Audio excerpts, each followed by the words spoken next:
आमच्या मुलाला जर सुखानं राहता येत असेल तर माय बाप आपल्या अवलादीकरता काय करत? ज्ञानोबारायच्या आई वडिलांना आपला देह त्याग करायचं ठरवलं. अरे सोन्यासारखी 4 मुलं जर इथं सुखानं नांदत असेल तर आपण जरूर काय करायचं? आपल्या हयातीत जरी दुःख भोगत असतील, आपण गेल्यानंतर जर यांना सुख मिळत असेल तर कुछ खोने के लिए कुछ पाने के लिए कुछ खोना पड़ता है.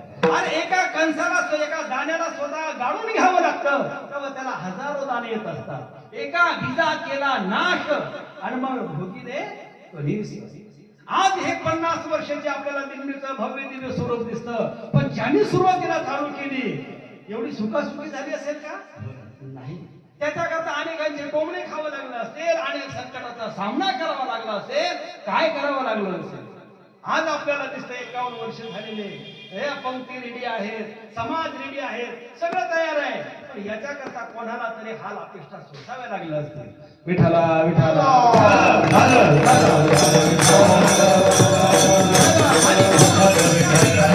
आणि रुक्मिणी मातेनं देहांचं प्रायश्चित्त घ्यायचं ठरवलं. आणि देहांचं प्रायश्चित्त घ्यायचं ठरवल्यानंतर त्या ब्राह्मणांचा तो निर्णय ऐकला आणि आळंदीला आले. आणि आळंदीला आल्यानंतर ज्ञानोबाराय, निवृत्तीनाथ, सोपान काका, मुक्ताबाई ही 4 भावंड सिद्धपेठामध्ये आळंदीतनं राहलेल्यामुळे ते सिद्धपेठात राहत होते. सिद्धपेठात राहत होते. दोघांनी ठरवलं की आपल्याला आता रात्री निघायचंय, देहांचं प्रायश्चित्त घ्यायचंय. कुठे जायचं तर प्रयागला जायचं. कारण की प्रयागला जर आपण तिथं जाऊन नुसती आत्महत्या जरी केली तरी माणसाला मोक्ष काय होतो? मिळतो. काशी मोक्ष देऊन उदार काशी होय की तसं प्रयत्न सुद्धा महात्म्य आहे. आणि विठ्ठल पंतानं तसं कोणी जाऊ नका वैतागू ना. विठ्ठल पंतांनी विचार केला की आपण जायचंय. आणि मग ही सुंदरशी छोटी छोटी मुलं आणि त्या वेळेला रात्रीच्या वेळेला त्या रुक्मिणी मातेनं विचार केला की उद्या आपण या ठिकाणी नसणार आहे. त्या ठिकाणी त्या माय माऊलीनं काहीतरी गोड केलं आणि आपल्या मुलांना खाऊ घातलं. संध्याकाळी प्रत्येकाला दोघांनी एका दोघांची मस्तक आपल्या मांडीवर घेतले आणि त्यांना झोपी घातलं. मुक्ता रुक्माई माता सुंदर अशा प्रकारचे अंगाई गाऊ लागली, अभंग गाऊ लागली, श्लोक म्हणू लागली. आणि निवृत्तीनाथाचं, ज्ञानोबारायचं मस्तक विठ्ठल पंताच्या मांडीवर आहे. सोपान काकाचं, मुक्ताबाईचं मस्तक आमच्या रुक्मिणी मातेच्या मस्तक मांडीवर आहे.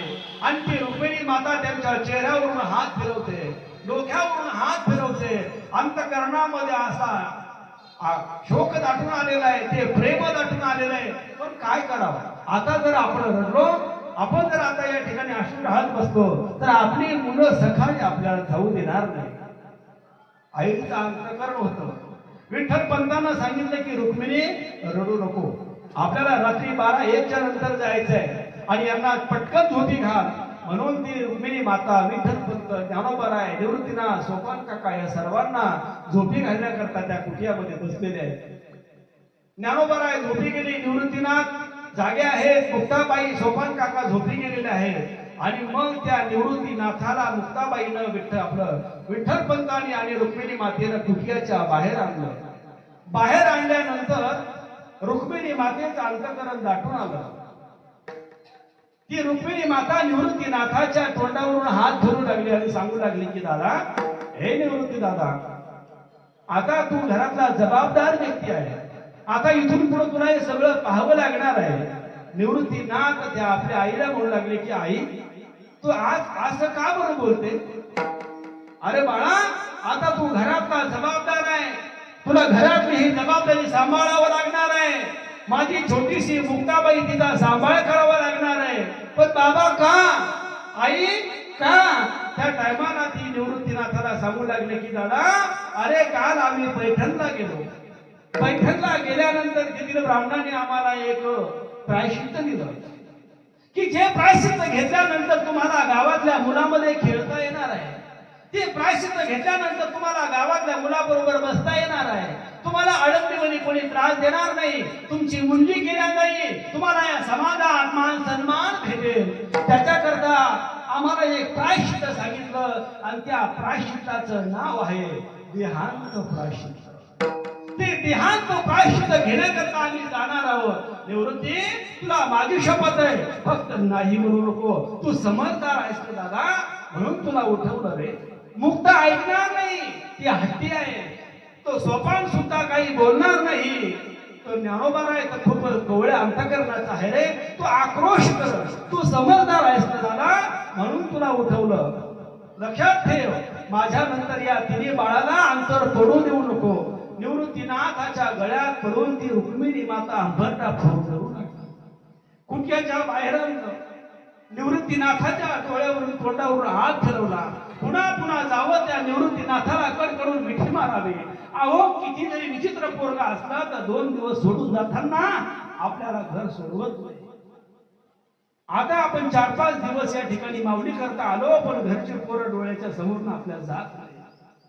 विचार करा, आपल्याला लाथा मारणारे, शिव्या देणारे, उलटून बोलणारे मुलं, त्यांच्याबद्दलचं जर आपल्या अंतःकरणाचं प्रेम जर बाजूला होत नाही, तर ज्ञानोबा सारखा, निवृत्तीनाथासारखा, सोपान काका सारखा, मुक्ताबाई सारखा हिरा ज्या मातीच्या पोटी जन्माला आला, ती माता कशी त्या मुलांना डावलू शकते?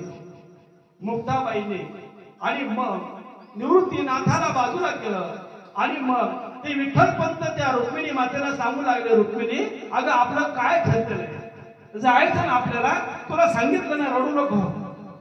पण विठ्ठलपंत सुद्धा बाप होता. रुक्मिणी मातेला म्हणत होता, रडू नको, रडू नको. पण आतमध्ये असा हुंका दाटून आला, रुक्मिणी तू जर रडायला लागली ना तर मला सुद्धा रडू येईल. अगं वेगळीस का, तुला सोडून जा वाटत नाही ही मुलं, मग मला सोडून जा वाटत असेल का? मी पण बाप आहे, मी पण जन्म दिला त्या मुलांना, मला जा वाटत असेल का? तू विचार करणार. पण आपल्याला ब्राह्मणाच्या आज्ञेचं पालन केलं पाहिजे. आज आपण दुःख भोगलं तर उद्या आपल्या मुलाला सुख भेटणार नाही. मग याचा तू कधी विचार केलास का? कसं तरी रुक्मिणी मातेनं आपल्या अंतःकरणावर दगड ठेवला आणि निवृत्ती विठ्ठलपंताचा हात घेऊन पुन्हा बाहेर आली. थोड्याशा अंतरावर गेल्यानंतर पुन्हा त्या रुक्मिणी मातेनं विठ्ठलपंताच्या हाताला झटका दिला. झटका देऊन पुन्हा जसे एखादी गाय आपल्या वासराला भेटण्याकरता पुन्हा पुन्हा त्या वासराजवळ येते, तशीच ती विठ्ठलपंत रुक्मिणी माता विठ्ठलपंताच्या हाताला झटका देऊन पुन्हा कुटियामध्ये गेली. अंगावर पांघरून घेऊन झोपलेले ज्ञानोबारा, निवृत्तीनाथ, सोपन काका याच्या चेहऱ्यावरून हात फिरवू लागले, तोंडावरून हात फिरवू लागली. ज्ञानोबाराचा मटा मुका घेऊ लागली, मुक्ताबाईचा मटा मुका घेऊ लागली आणि पुन्हा सांगू लागली की दादा, माझ्या मुक्ताईला सांभाळ रे, माझी मुक्ताई फटकळ आहे, बोलत तुम्हाला ती, तिला मारू नका, तिला अंतर देऊ नका, तिला एकटं सोडू नका. असं ती रुक्मिणी माता पुन्हा पुन्हा निवृत्तीनाथाच्या गळ्यात पडून रडू लागली. असं करता करता विठ्ठलपंतांनी रुक्मिणी मातेचा हात धरला आणि सांगितलं की अगं रुक्मिणी, आपल्याला खूप लांबचा पल्ला गाठायचा आहे, आपल्याला अजून खूप दूर जायचं आहे. म्हणून त्या रुक्मिणी मातेचा हात धरला आणि ते विठ्ठलपंत आणि रुक्मिणी माता देहांत प्रायश्चित्त करण्याकरता प्रयागला निघून गेली. इकडे आई बाबा विना पोरगी झालेली 4 भावंड सकाळी उठू लागली. निवृत्ती दादाला विचारू लागली की दादा, हे दादा, आपली आई कुठे? हे दादा, आपले बाबा कुठे? रुक्मिणी माता कुठे? त्या टायमाला ती मुक्ताबाई ज्ञानोबाराच्या गळ्यात पडून रडू लागली. निवृत्तीनाथाला विचारू लागली, दादा सांग ना, आई कुठे? रोज सकाळी आई आपल्या आजवर उठायची, सडा समार्जन करायची, आपल्याला उठवायची. आज इतका वेळ झाला तरी आईचा आवाज आपल्या घरात नाही, बाबाच्या पूजेचा आवाज आपल्या घरात नाही, मंत्राचा घोष नाही. सांग ना दादा, कुठे गेले रे आई? त्या टायमाला निवृत्तीनाथाने त्या 4 भावंडाची समजूत घातली, ज्ञानोबाराची समजूत घातली. आणि आपल्याला आई बाप सोडून गेले हे जेव्हा कळालं, तेव्हा विचार करा की त्या 4 भावंडाची अवस्था काय झाली असेल. घनदाट जंगलामध्ये एका कुट्यामध्ये अंधार कुट आहे, अशा ठिकाणी 4 भावंड राहत होती. विचार करा किती विचित्र जमाना होता, किती त्रास झाला असेल. का म्हणे संत आणि सोशी जगाचे आभार. विठ्ठल विठ्ठल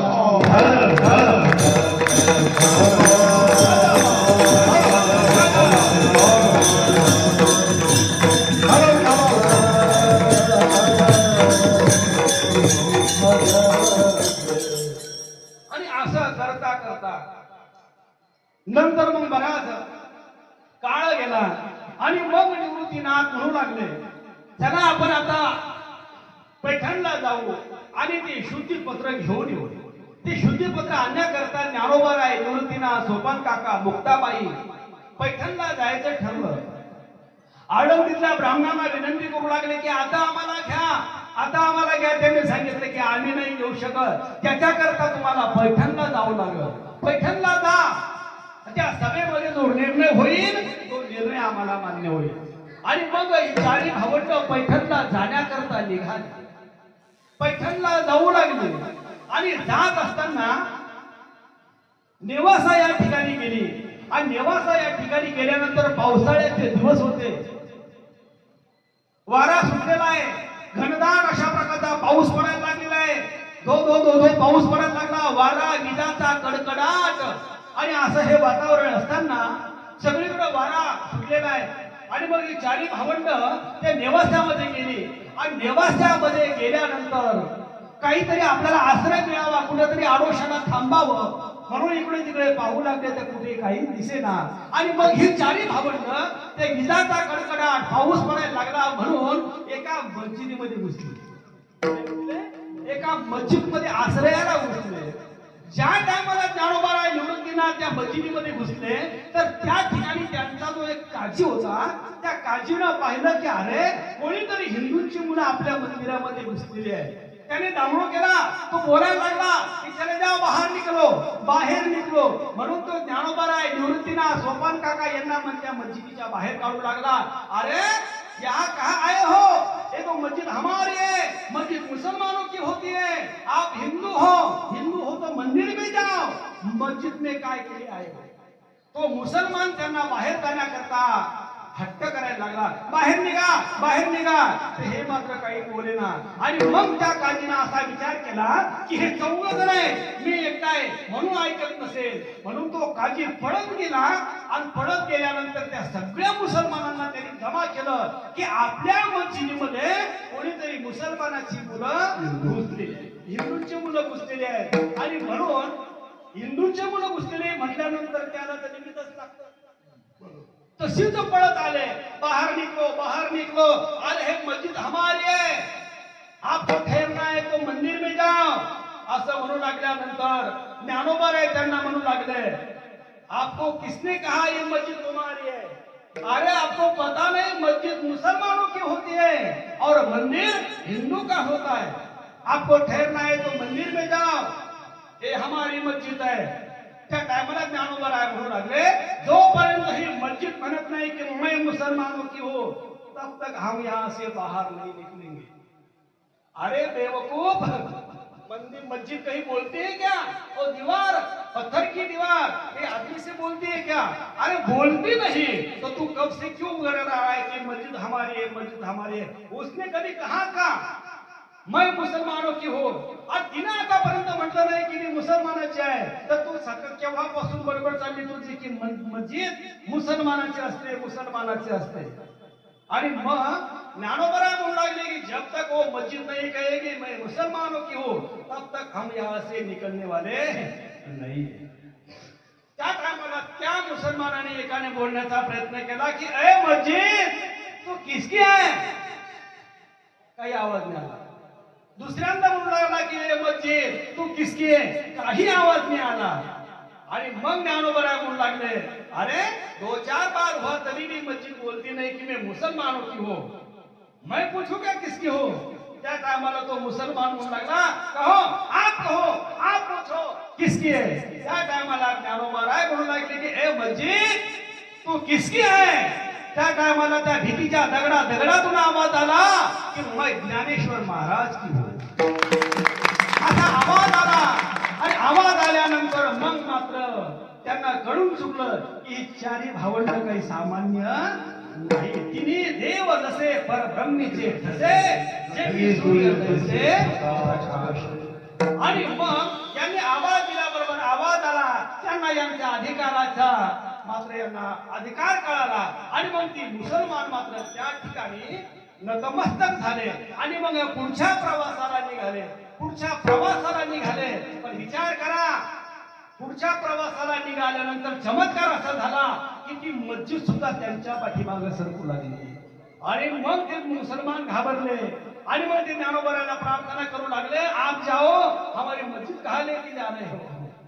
आणि मग ज्ञानोबरायांनी त्या ठिकाणी सांगितलं की इथेच थांब. म्हणून सगळ्या मस्जिदीमधला फरक आणि त्या निवासाच्या मस्जिदीमध्ये आजही जाऊन पहा, ती मस्जिद थोडीशी बाजूला सरकलेली आहे.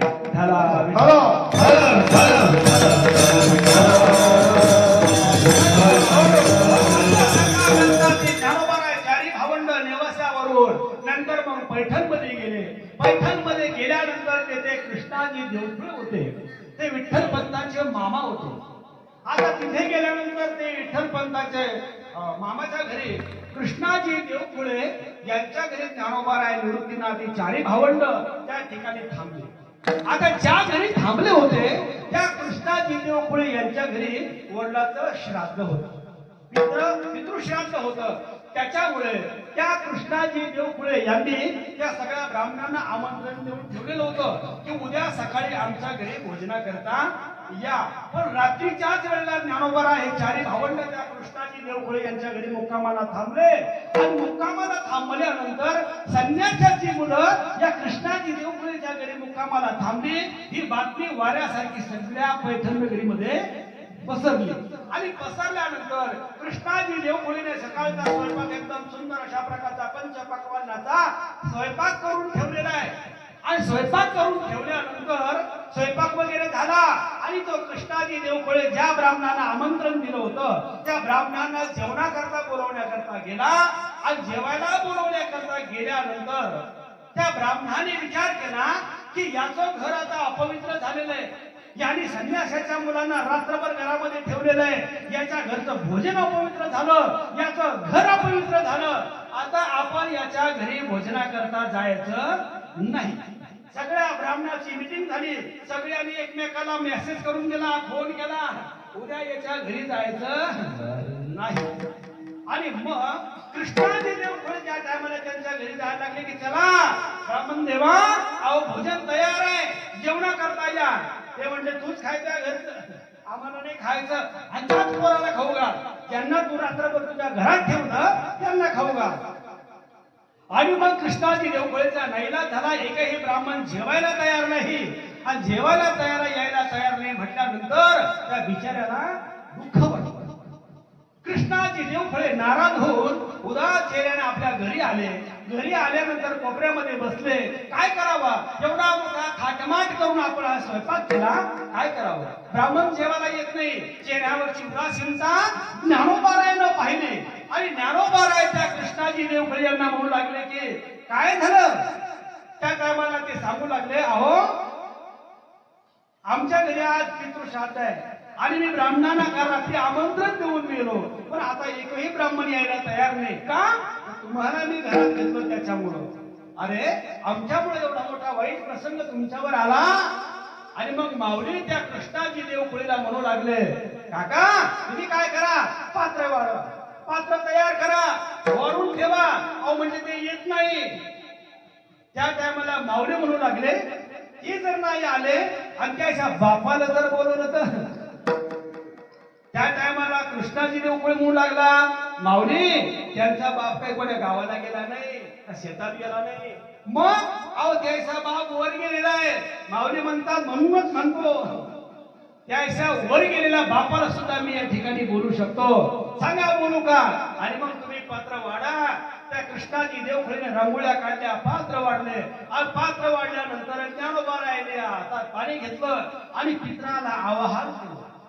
पित्राला आवाहन केल्याबरोबर कृष्णाजी आओ, रामेश्वर भट्ट आओ असं म्हटल्यानंतर त्या पात्रावर ज्या ज्या ब्राह्मणाचं नाव घेतलं तो ब्राह्मण येऊन त्या पात्रावर बसू लागला. बसू लागल्यानंतर मग मात्र सगळे ब्राह्मण त्या ठिकाणी आले. आणि मग मंत्राचा जय घोष झाला. 15 वाद्य सुरू झाला. वदनी कवळ घेता नाम घ्या श्री हरीचे सुंदर अशा प्रकारचं चालू झालं. आणि मग त्या मंत्राचा जय घोष एका ब्राह्मणानं ऐकला की ज्याला आमंत्रण दिलं होतं त्याने. आणि तो म्हटला खरे आपला पक्ष फुटला काय. आपलं ठरलं होतं जेवायला जायचं नाही, मग आपण सगळे त्याच्या घरी कसा काय आवाज यायला लागला, म्हणून त्याने त्या दुसऱ्याला फोन लावून पाहिला, का रे रामेश्वर भट्ट तू कुठे आहे? म्हणे मी घरीच आहे. म्हणे काय करतो? म्हणे भाकर खातो. अरे मग तू जर घरी भाकर खातो तर मग कृष्णाजी देवखोलीच्या घरी कोण आहे? ते म्हणे मला नाही माहित, ते गेला असेल नंतर. मग त्यांनी त्याला फोन लावून पाहिला. असं करता करता प्रत्येकाला विचारून पाहिलं तर प्रत्येक जण आपापल्या घरी होते. मग आपण जर सगळे आपल्या घरी आहे तर त्याच्या घरी कोण गेलं? मग हे सगळे जणी संघटना एकत्र झाली आणि मग चला म्हणजे आपण त्याच्या घरी नेमकं कोण गेलं त्याला आपण बहिष्कृत करून टाकू. आपल्या ब्राह्मण आज्ञेचं उल्लंघन कोणी केलं आणि मग हे सगळेच्या सगळे ब्राह्मण त्या कृष्णाजी देवखोलीच्या घराकडे जायला लागले. अरे पण आता जेवता जेवता डायरेक्ट दारात जात चांगलं नाही. ते म्हणते आले हलकटपुणा खायला. हा आणि मग त्यातला एक म्हणू लागला की आम्ही जरा गेटच्या बाहेर थांबतो, जरा आतमध्ये काय काय चालू कोण कोण आलेले एकदा पाहू नये. त्या टायमाला त्यातला एक जण आला, दरवाजा लावलेला होता. त्या टायमाला तो आला आणि आल्यानंतर पाहू लागला एका दरवाजाच्या फटीतून दरवाजा लावलेला होता. त्या दरवाजाच्या फटीतून पाहू लागला असा पाहू लागला बारीक नजरेनं. पाहता पाहता त्याला त्याचाच बाप दिसला. त्याचा बाप दिसल्यानंतर त्याला असा जसं काही 100 व्होल्टेजचा झटका बसला आणि झटका बसल्यानंतर तो परत पडत मागाला. क्या हुआ? अरे काय झालं? ते म्हणे माझं म्हातारं आतमध्ये खाऊन राहिलं. हे अरे दुसरा असेल कोणी त्या म्हाताऱ्यासारखं. ते म्हणे नाही नाही, मेरी नजर मुझे कभी धोखा नहीं देती. नाही नाही. अरे म्हणे तो चष्मा घरी राहिला, चष्मा घालून पाय, ते म्हणे तुला दिसत नाही बरोबर. दुसरा आला आणि दुसऱ्यानं चष्मा लावला आणि दरवाजाच्या फटीतून पाहू लागला. तो जो पाहू लागला याला त्याचा बाप नाही दिसला, त्याला त्याचा बाप दिसला. आणि मग असं करता करता ते सगळ्यांनी पाहिलं तर अरे आपले म्हातारे आपले वडील या कृष्णाजी देवखोलीच्या घरामध्ये भोजन करतात आणि हे कसं काय शक्य झालं? नंतर त्यांना मात्र त्याचा अधिकार कळाला आणि ते ब्राह्मण ज्ञानोबरायला नतमस्तक झाले. एवढा मोठा चमत्कार केला. नंतर पैठण नगरीमध्ये कृष्णाजी देवखोले यांनी ब्राह्मण सभा भरवली. आता शुद्धी पत्र द्यायचं आहे म्हटल्यानंतर सकाळी ब्राह्मण सभा नाथ